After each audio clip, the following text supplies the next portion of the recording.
आइए आज हम लोग ज्वार भाटा पढ़ते हैं और हम जानते हैं कि ज्वार भाटा हमारी पृथ्वी पर कैसे आते हैं।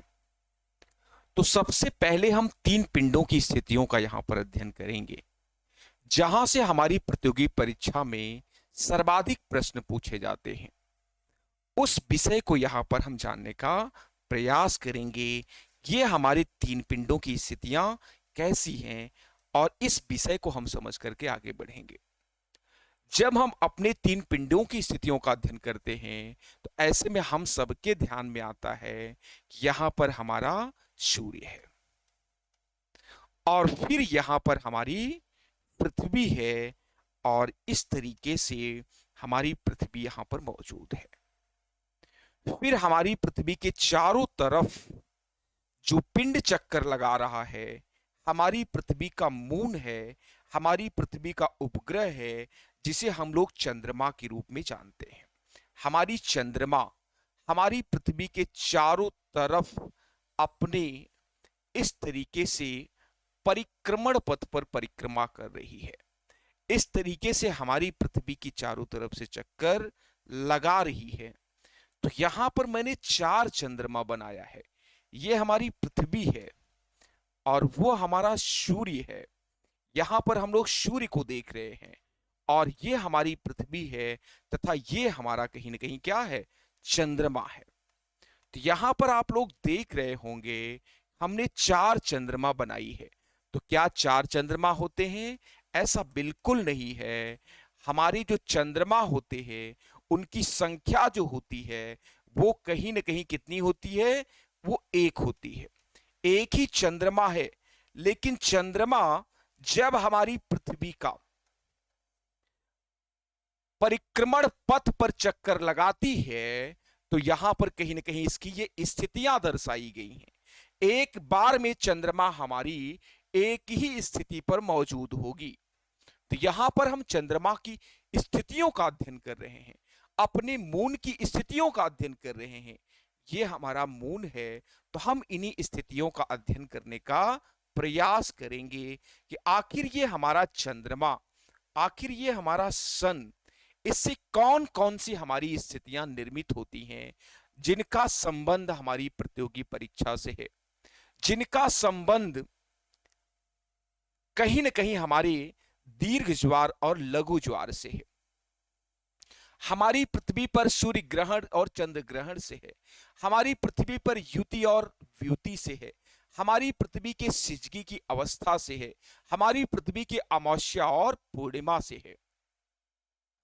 तो यहां पर जब हम लोग देखते हैं, जब हमारा ये पिंड जिसे हम सूर्य पृथ्वी और चंद्रमा देख रहे हैं, तो यहां पर हमारी एक स्थिति बनती है जिसमें जिसके तहत कहीं ना कहीं सूर्य और चंद्रमा और पृथ्वी एक स्थिति में जब ये होते हैं, इस तरीके का इनका स्वरूप होता है।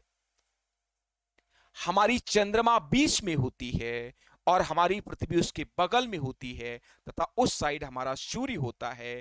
तो इस प्रकार की स्थिति जब निर्मित होती है तो लगता है क्या, सूर्य ग्रहण। सूर्य ग्रहण की अवस्था कहीं ना कहीं यहां पर हम सभी को देखने को मिलती है और सूर्य ग्रहण हमारी अमावस्या को लगता है। सूर्य ग्रहण हमारी अमावस्या को लगता है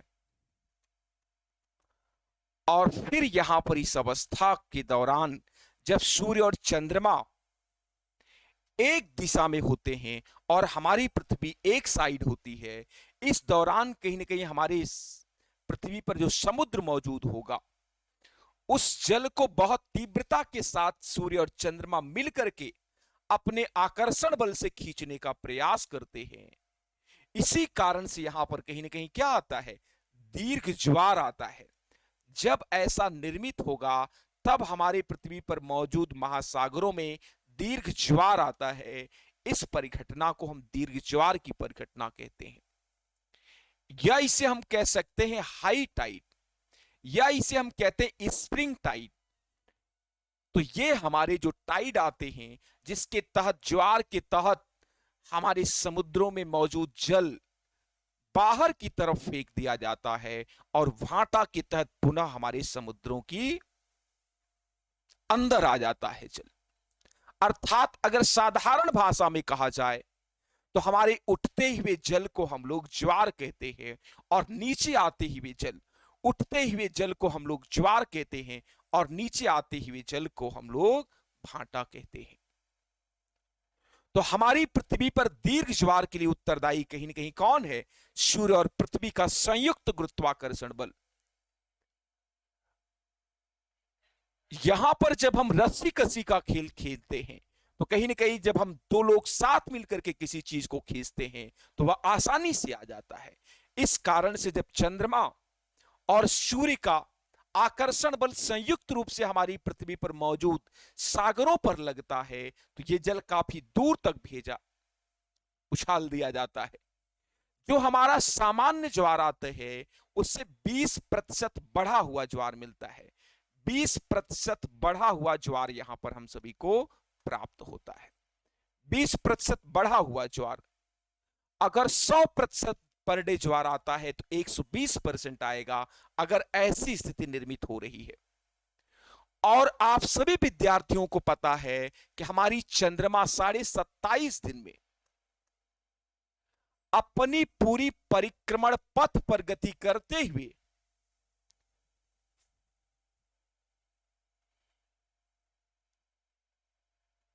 सूर्य का अपनी पृथ्वी का एक चक्कर लगा लेती है।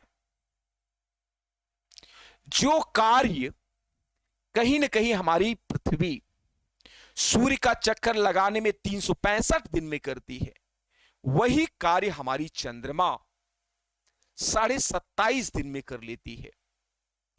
तो इन्हीं के दौरान ये सारी स्थितियां बनती है। कि स्थिति ये बनती है जब हमारी चंद्रमा सूर्य और पृथ्वी के बीच में आ जाती है, उस समय दीर्घ ज्वार आता है। और इसी दीर्घ ज्वार और सूर्य ग्रहण की अवस्था को हम लोग क्या कहते हैं? युति की अवस्था कहते हैं। युति की अवस्था कहते हैं। और दूसरी अवस्था ऐसी है जब ऐसे हमारी चंद्रमा गति करते करते यहां से इस प्रकार से गति करते करते हमारी चंद्रमा इस स्थिति में पहुंचेगी। अब यहां पर चंद्रमा नहीं मौजूद होगी। चंद्रमा हमेशा ध्यान रखें एक बार में एक जगह पर ही मौजूद होगी। अब हमारी चंद्रमा यहां पर मौजूद है। हम इन सारे प्रश्नों को एक मैजिक के तहत, एक जादू की तरह सॉल्व करने का प्रयास करेंगे। अब हमारी चंद्रमा यहां पर है। जब हमारी चंद्रमा पीछे होती है और बीच में हमारी पृथ्वी होती है और एक किनारे हमारा सूर्य होता है, इस दौरान कहीं ना कहीं जो स्थिति बनती है उस स्थिति को हम लोग कहते हैं चंद्र ग्रहण। चंद्र ग्रहण की सिचुएशंस, और ये हमारा चंद्र ग्रहण की जो स्थिति होती है वो पूर्णिमा को होती है। और फिर यहां पर जो हमारा ज्वार आता है वो दीर्घ ज्वार आता है। दीर्घ ज्वार सामान्य ज्वार से, जो हमारा नॉर्मल ज्वार आता है उससे हमें 20% बढ़ा हुआ जब ज्वार प्राप्त होता है मेरे विद्यार्थियों, तब उसे हम क्या कहते हैं? दीर्घ ज्वार की श्रृंखला में रखते हैं। स्प्रिंग टाइड के रूप में हम लोग जानते हैं। तो ये 4 स्थितियां देखिए, ये 3 स्थितियां यहां पर निर्मित हुई। और अगली जो यहां पर स्थिति निर्मित होती है, इस अवस्था को हम लोग क्या कहते हैं? वियुति की अवस्था। इस अवस्था को हम वियुति की अवस्था कहते हैं, वियुति। इस अवस्था को, इन 3 पिंडों की अवस्था को युति की अवस्था कहते हैं। और इधर के जो हमारे 3 पिंड है इसको हटा दीजिए। सूर्य पृथ्वी जब बीच में आ जाता है और चंद्रमा हमारी किनारे होती है और हमारे चंद्र ग्रहण की अवस्था होती है, इस चंद्र ग्रहण की अवस्था को हम वियुति कहते हैं। और इसी युति और वियुति को 180 अंश का कोण जब तीनों पिंड आपस में बनाएंगे, 180 डिग्री का कोण जब तीनों पिंड आपस में बनाएंगे, तब ये सारी की सारी 8 अवस्थाएं यहां पर आपको देखने को मिलती हैं। चाहे आपका सूर्य ग्रहण हो, चाहे आपका चंद्र ग्रहण हो, चाहे आपकी अमावस्या हो, चाहे आपकी पूर्णिमा हो, चाहे आपकी दीर्घ ज्वार की अवस्था हो, या चाहे आपकी कौन सी अवस्था हो? युति की अवस्था और वियुति की अवस्था। ये सारी की सारी अवस्थाओं का निर्माण कहीं न कहीं जब तीनों पिंड 180 अंश का कोण बनाते हैं, उस दौरान निर्मित होती है।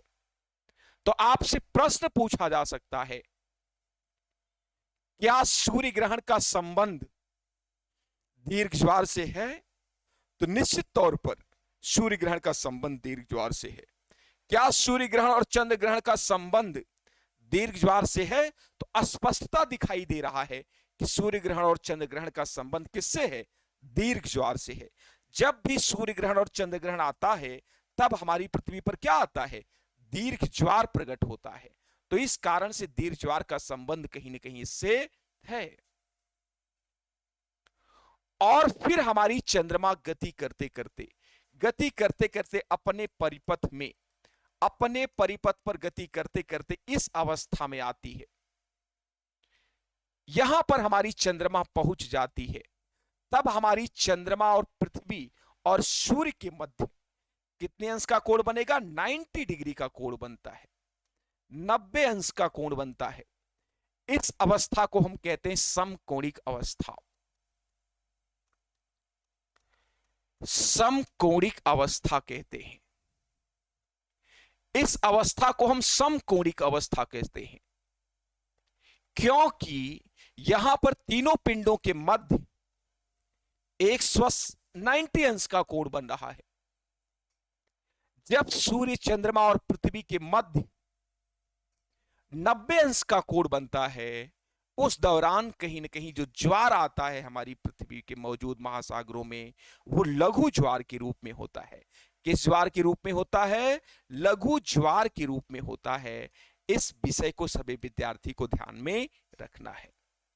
हमारी पृथ्वी अपनी मासिक गति के दौरान ये सारी स्थितियां निर्मित करती है, और इन सारी स्थितियों के निर्माण से ही हमारी पृथ्वी पर ये सारी परिघटनाएं घटित होती हैं। चाहे सूर्य ग्रहण हो, चाहे चंद्र ग्रहण हो, चाहे आपका अमावस्या हो, पूर्णिमा हो, युति हो, वियुति हो, दीर्घ ज्वार हो, या फिर यहां पर हम लोग देख रहे हैं समकोणिक अवस्था और लघु ज्वार। इस प्रकार से ये सारी की सारी अवस्थाएं हमारी पृथ्वी पर कहीं ना कहीं क्या होती हैं? निर्मित होती हैं, और ये हमारे लिए बहुत ही क्या है? महत्वपूर्ण है। और फिर हमारी चंद्रमा गति करते करते अपनी मासिक गति के दौरान, इस प्रकार से गति करते करते अपनी मासिक गति के दौरान हमारी चंद्रमा यहां आकर के पहुंच जाती है। जब हमारी चंद्रमा यहां आकर के पहुंच जाती है, तब हम लोग देखते हैं हमारी मासिक गति के दौरान हमारी चंद्रमा यहां आकर के पहुंच जाती है, तो उस दौरान भी कहीं ना कहीं हम सबको देखने को मिलता है, यहां कितने अंश का कोण बन रहा है? यहां 90 अंश का कोण बन रहा है। यहां पर 90 अंश का कोण बन रहा है। यहां भी जैसे ऊपर 90 अंश का कोण बना था, वैसे यहां भी इन तीन पिंडों के मध्य कैसा कोण बन रहा है? 90 अंश का कोण बन रहा है। 90 डिग्री के कोण का यहां पर निर्माण होता है।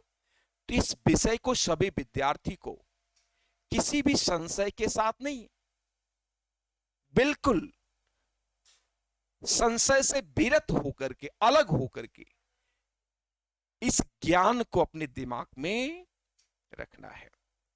अपने अधिगम प्रोसेस को एक दिशा देनी है। तो ये विषय हमें ध्यान में रखना है। यहां पर कौन सी अवस्था निर्मित होगी? समकोणिक अवस्था, क्योंकि यहां पर हमारे तीनों पिंड किसका निर्माण कर रहे हैं? 90 अंश का निर्माण कर रहे हैं। इसे हम कहते हैं समकोणिक अवस्था। और यहां पर क्या लघु ज्वार आएगा? नहीं, यहां पर कौन सा ज्वार आएगा?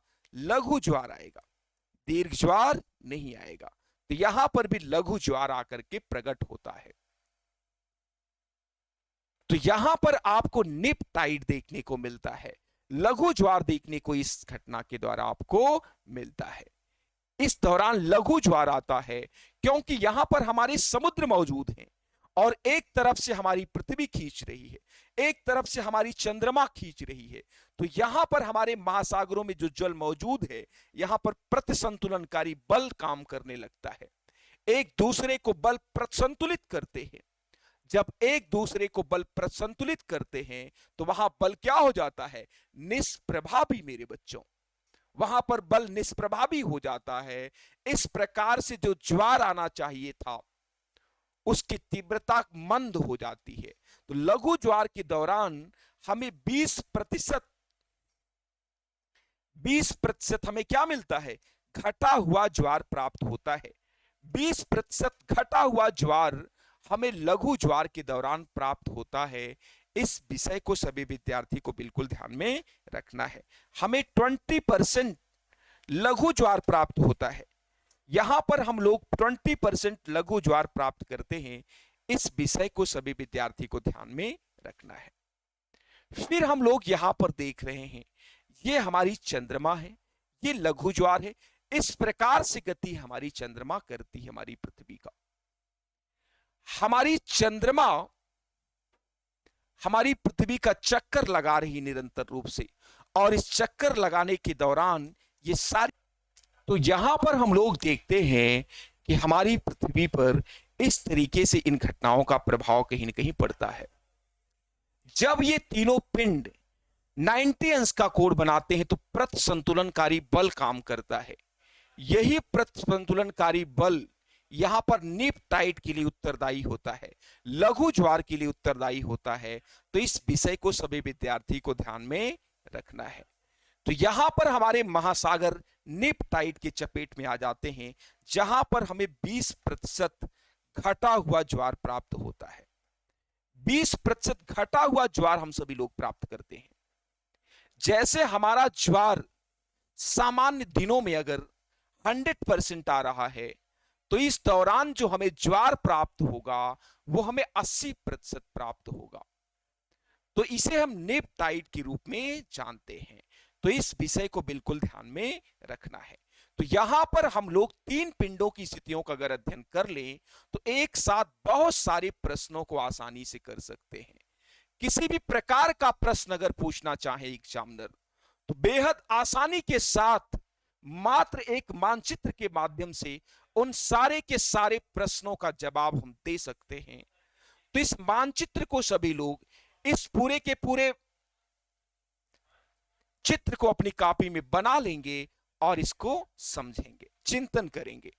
यहां से किसी भी प्रकार का प्रश्न बने तो आप इसको कर सकते हैं। जैसे आपसे प्रश्न पूछा जा सकता है कि युति का संबंध क्या चंद्र ग्रहण की अवस्था से है, तो बिल्कुल नहीं है। युति का संबंध, चंद्र ग्रहण का संबंध वियुति से है, ना कि युति से। ऐसे ही प्रश्न आपसे एग्जामिनर पूछते हैं। आपसे प्रश्न पूछा जा सकता है युति धन वियुति, युति धन वियुति बराबर सिजगी होता है। सिजगी एक जापानी शब्द है जो युति और वियुति को संयुक्त रूप से अभिव्यक्त देता है, अभिव्यक्त देता है, हमें बताता है इस अवस्था के विषय में। तो यहां पर हम लोग देते हैं युति का मतलब होता है सूर्य ग्रहण, और वियुति का मतलब होता है चंद्र ग्रहण बराबर सिजगी। और फिर यहां पर हम लोग देखें अमावस्या,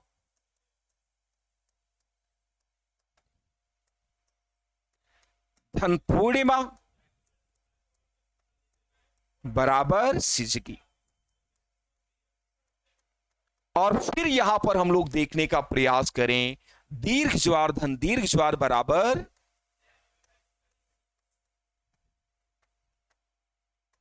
दीर्घ ज्वार बराबर यहां पर कहीं ना कहीं सिजगी। सिजगी एक जापानी शब्द है, इस विषय को हम सबको ध्यान में रखना चाहिए, जो हमारे युति और वियुति को, हमारे चंद्र ग्रहण और सूर्य ग्रहण को, हमारी पूर्णिमा और अमावस्या को, और कहीं ना कहीं हमारे दीर्घ ज्वार धन दीर्घ ज्वार को अभिव्यक्त देता है, आवाज देता है, उसे व्याख्यायित करता है। तो इस विषय को सभी विद्यार्थी को ध्यान में रखना है। किसी भी समायोजन के उठा करके आपको एग्जामिनर प्रश्न दे सकते हैं, लेकिन आप अपनी वस्तु स्थिति को लेकर के, अपने नॉलेज को लेकर के बिल्कुल क्लियर हैं तो आपको किसी भी प्रकार की कोई दिक्कत आने वाली नहीं है मेरे बच्चों, किसी भी प्रकार की दिक्कत नहीं विद्यार्थियों। तो इस विषय को सभी विद्यार्थी को ध्यान में रखना है कि ये हम तीन पिंडों की स्थितियों का अध्ययन कर रहे थे, जिसके दौरान ऐसा हमने देखा, जब हमारी चंद्रमा हमारी पृथ्वी के चारों तरफ चक्कर लगाती है, जिस प्रकार से हमारा सूर्य चक्कर लगाता है, हमारा सूर्य चक्कर लगाता है चारों तरफ, हमारी पृथ्वी चक्कर लगाती है चारों तरफ किसका? सूर्य का। इस महान सत्य का उद्घाटन करने वाले वैज्ञानिक का नाम है कापरनिकस। कापरनिकस महोदय के पहले हम सभी लोग जानते थे कि हमारी पृथ्वी एक विशालतम ग्रह है और हमारी पृथ्वी का चक्कर सूर्यादि ग्रह लगा रहे हैं। ऐसे भ्रांतिपूर्ण तथ्य से हम सभी लोग अवगत थे और ईसाई धर्म ग्रंथों की महानतम पुस्तकों में भी इस विषय को लिखा गया था कि हमारी पृथ्वी एक विशालतम पिंड है और सूर्यादि ग्रह सब इसका चक्कर लगाते रहते हैं। लेकिन कापरनिकस सत्य का आग्रही, सत्य का अधिष्ठाता, सत्य को स्थापित करने का जिद्दीपन लिए हुए व्यक्ति हमारा कापरनिकस महान वैज्ञानिक, जिसने अपने जीवन को अवदान दे करके घोर तपस्या करके मेरे विद्यार्थियों हम सबको बताया, हम सबको अवगत कराया कि नहीं नहीं, हमारी पृथ्वी एक छोटा ग्रह है और हमारा सूर्य एक विशालतम ग्रह है। सेनोसेंट्रिक सिद्धांत दिया और हमारी पृथ्वी हमारे सूर्य का चक्कर लगा रही है, चक्कर लगा रही है। इस महान सत्य का उद्घाटन करने के बाद पादरी नाराज हो गए कापरनिकस से, ये धर्म के खिलाफ जा रहे हैं, ईसाई धर्म के मूल सिद्धांतों का खंडन हो रहा है, इससे सब नाराज हो गए। लेकिन कापरनिकस ने कहा कि यह महान सत्य अब समाज को अंधकार में नहीं रखा जा सकता और समाज को इस महत्व सत्य को जानने का अधिकार है और मैं इसे समाज को बता कर रहूंगा। कापरनिकस ने इस सत्य को, सेनोसेंट्रिक सिद्धांत को समाज को बताया, जिससे वहां के पादरी और राजा ने मिलकर उन्हें दंड दे दिया और कापरनिकस ने आप सबको अज्ञान से ज्ञान की तरफ ले जाने के लिए विष का प्याला सहर स्वीकार कर लिया। ऐसे महानतम व्यक्तित्व के धनी थे हमारे सेनोसेंट्रिक सिद्धांत देने वाले, सूर्य केंद्रित सिद्धांत देने वाले कापरनिकस। तो इस विषय को हम सबको ध्यान में रखना है। हम उन्हीं कापरनिकस के वंशज हैं। हम सभी को यह जानने का पूरा राइट है कि हमारी पृथ्वी, हमारे इन तीन ग्रहों की स्थितियां क्या है आखिर। तो हम इसको जब देखते हैं तो हमारी चंद्रमा जब इस प्रकार से गति करती है हमारी पृथ्वी के चारों तरफ, तो उसकी चार स्थितियां निर्मित होती हैं और ये चार स्थितियां इस प्रकार से आपको देखने को मिलती हैं, जिसके तहत जब जब 180 अंश का कोण बनेगा, सामान्य तरीके से जाने, तब तब हमारी पृथ्वी पर कहीं ना कहीं क्या आएगा? दीर्घ ज्वार, दीर्घ ज्वार आप लोग प्राप्त करेंगे। और जब जब कहीं ना कहीं 90 अंश का कोण बनेगा तो लघु ज्वार, सामान्य ज्वार से जो दैनिक ज्वार आता है पर डे, उससे घटा हुआ ज्वार आप प्राप्त करेंगे। 20% घटा हुआ ज्वार आप लोग प्राप्त करेंगे।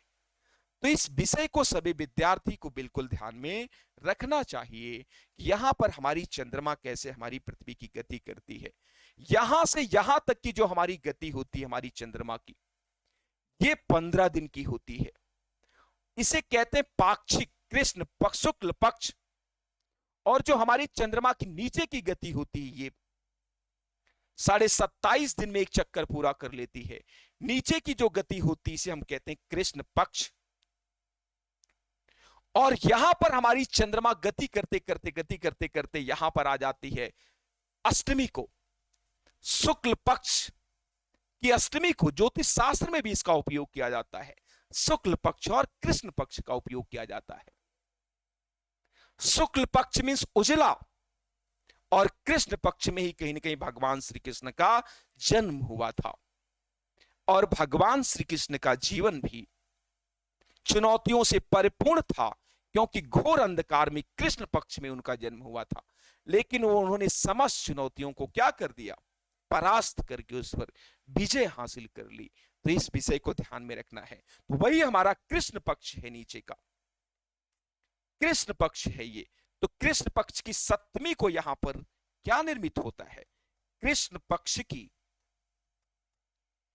सप्तमी को हमारी निर्मित होती है लघु ज्वार की अवस्था, समकोणिक अवस्था, और यह अवस्था हमारी निर्मित होती है शुक्ल पक्ष की,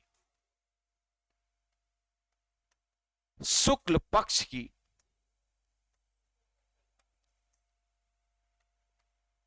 अष्टमी को, शुक्ल पक्ष की अष्टमी को यह निर्मित होता है। शुक्ल मीन्स होता है शुभ्र, शुभ्र माने होता है जो उजला हो। तो इस विषय को ऐसा हमें ध्यान में रखना है, रटना नहीं है, बिल्कुल कॉन्सेप्ट को आपस में जोड़िए और सारे प्रश्न कहीं ना कहीं यहां पर आपके सॉल्व होते हुए दिखाई देंगे। दीर्घ ज्वार से आने वाले समस्त प्रश्नों को आप यहां से आसानी से कर सकते हैं मात्र एक फिगर के माध्यम से। इसे अगर अलग अलग करके पढ़ाया जाता तो कहीं ना कहीं मोस्ट कंफ्यूजन क्रिएट होता। तो आइए इस पर हम लोग एक बार पुनः बात करते हैं और जानने का प्रयास करते हैं। तो हमारी चंद्रमा इस प्रकार से गति करते करते यहां पर ऐसा निर्मित होता है। जब हमारी चंद्रमा गति करती है तो 180 अंश का कोण दो स्थितियों में बनेगा, जब दोनों पिंड संयुक्त रूप से बल लगा करके हमारे महासागरों में मौजूद जल को खींचेंगे और आकर्षण बल से और हमारी पृथ्वी के अपकेंद्रीय बल से ही हमारी पृथ्वी पर कहीं ना कहीं ज्वार भाटा आता है। तो इस प्रकार से हमारी पृथ्वी पर ये जो ज्वार भाटा आता है तो ऐसा हम सबको देखने को मिलता है। आकर्षण बल लग रहा है चंद्रमा और सूर्य का, इस कारण से हमारी पृथ्वी पर दीर्घ ज्वार आता है जब जब 180 अंश का कोण बनेगा, और जब जब 90 अंश का कोण बनेगा तो लघु ज्वार समकोणिक अवस्था, और ये चारों की चारों अवस्था यहां पर निर्मित होती है और इधर चार अवस्थाएं यहां पर निर्मित होती हैं।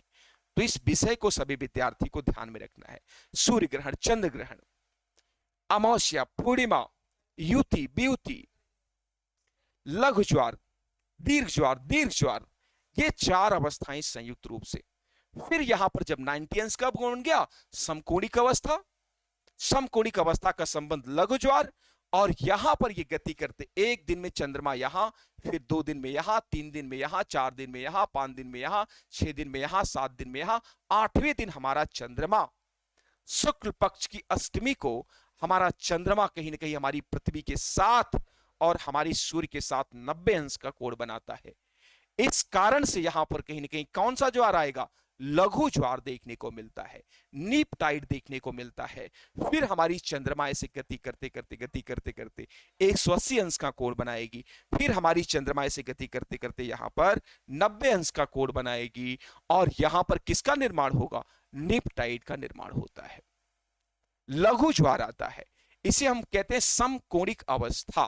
तो ये विषय सभी विद्यार्थी को बिल्कुल ध्यान में रखना है। नॉट एनी कंफ्यूजन, किसी भी कंफ्यूजन के साथ नहीं, मात्र इन 3 पिंडों की स्थितियों का अध्ययन आप कर लें तो यहां से आने वाले सारे के सारे प्रश्न, मेरा कमिटमेंट है, आपके कहीं ना कहीं सॉल्व हो जाएंगे। तो इस विषय को सभी विद्यार्थी को ध्यान में रखना है। इसी के साथ जय हिंद, जय भारत।